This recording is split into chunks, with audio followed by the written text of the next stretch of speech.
Bismillahirrahmanirrahim. Assalamualaikum warahmatullahi wabarakatuh. Sahabat yang beriman, pasar termasuk tempat yang paling dibenci Allah Subhanahu wa Ta'ala. Namun bukan berarti umat muslim tidak diperbolehkan melakukan aktivitas di pasar.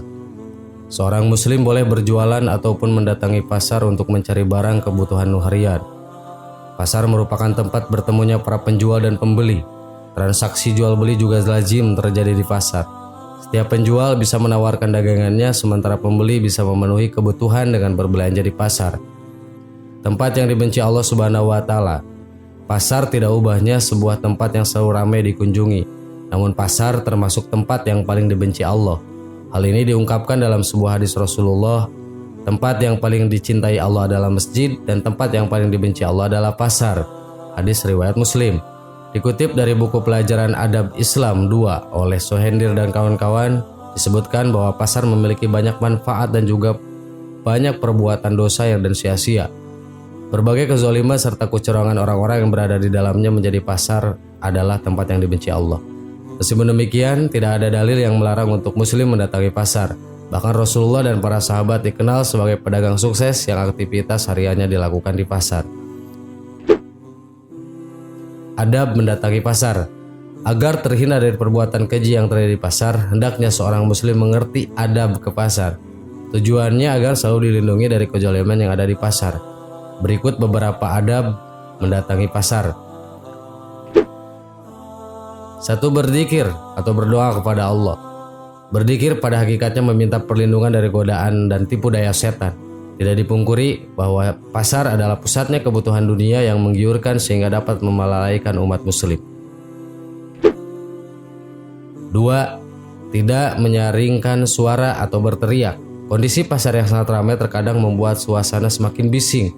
Meskipun demikian, seorang muslim hendaknya tidak berteriak dan menyaringkan suara ketika di pasar. Hal ini berlaku bagi penjual maupun pembeli. Di antara sifat kepribadian Rasul yang dipuji Allah dalam sebuah hadis qudsi, Allah berfirman, "Engkau Muhammad adalah hambaku dan Rasulku. Aku namai engkau Al-Mutawakkil." Engkau bukan orang yang keras dan kasar, bukan orang yang suka berteriak di pasar. Engkau tidak membalas keburukan dengan keburukan, bahkan engkau pemaaf dan lapang dada. Hadis riwayat Bukhari. 3. Memenuhi akad. Ingatlah untuk selalu menjaga atau memenuhi akad dan janji serta kesepakatan di antara dua belah pihak, antara pembeli dan penjual.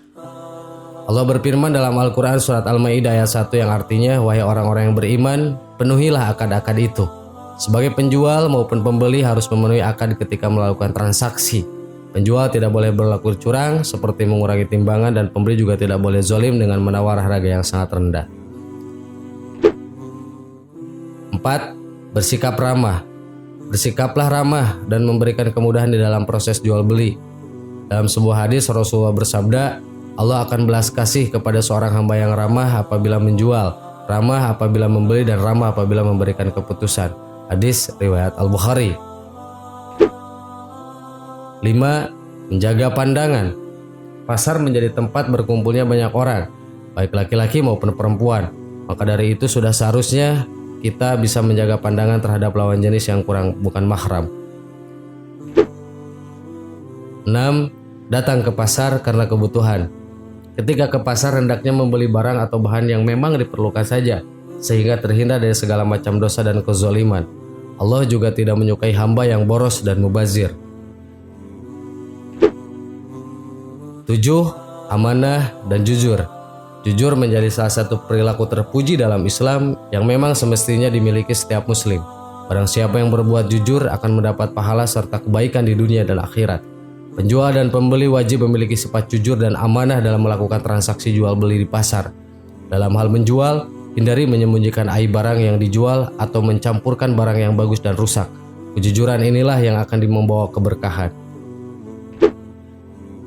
Sahabat yang beriman, itulah 7 adab atau perilaku kita ketika datang ke pasar. Semoga menjadi tambahan ilmu untuk kita semua. Wallahu a'lam. Wassalamualaikum warahmatullahi wabarakatuh.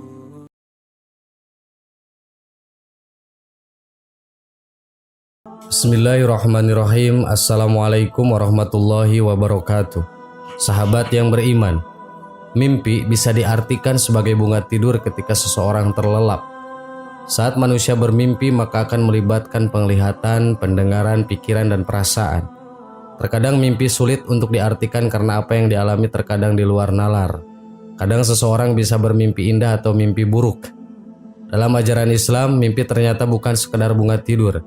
Mimpi dapat menjadi salah satu tanda atau arti ketika dialami oleh seseorang. Salah satu contohnya mimpi masuk neraka. Penjelasan mimpi masuk neraka berdasarkan kitab Buntaqo Al-Kalam fi Tafsir Al-Ahlam jilid 1 halaman 122. Ibnu Sirin, mimpi masuk neraka memiliki arti yang beragam.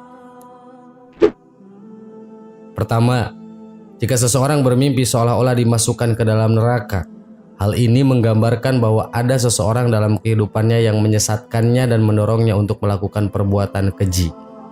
Gambaran ini mencerminkan betapa kuatnya pengaruh buruk tersebut hingga mampu menyeretnya ke dalam jurang kesesatan yang paling dalam.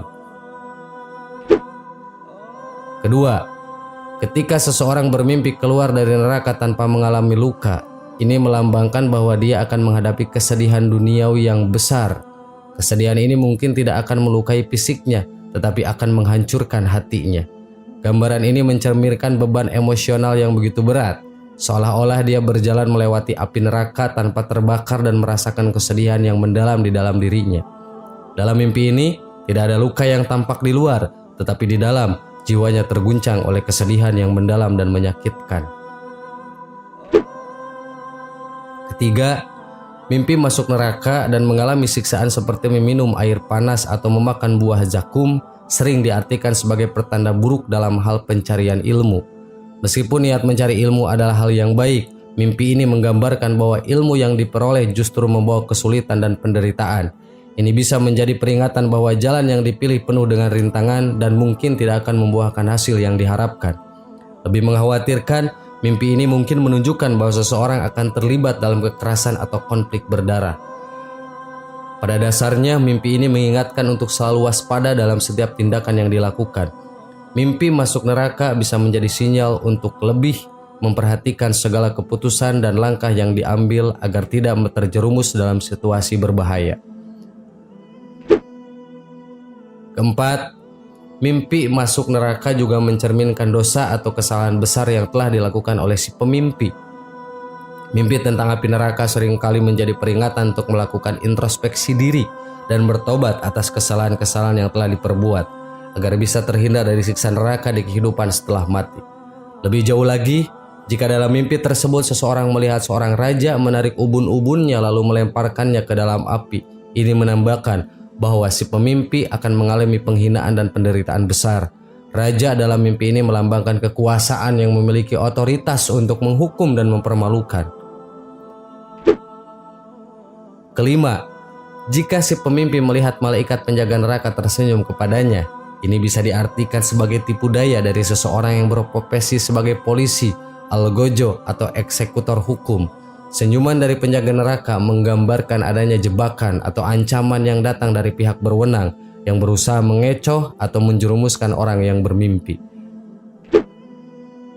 Sahabat yang beriman, itulah arti penjelasan mimpi masuk neraka menurut kitab Buntaqo Al-Kalam fi Tafsir Al-Ahlam. Semoga bermanfaat. Wassalamualaikum warahmatullahi wabarakatuh.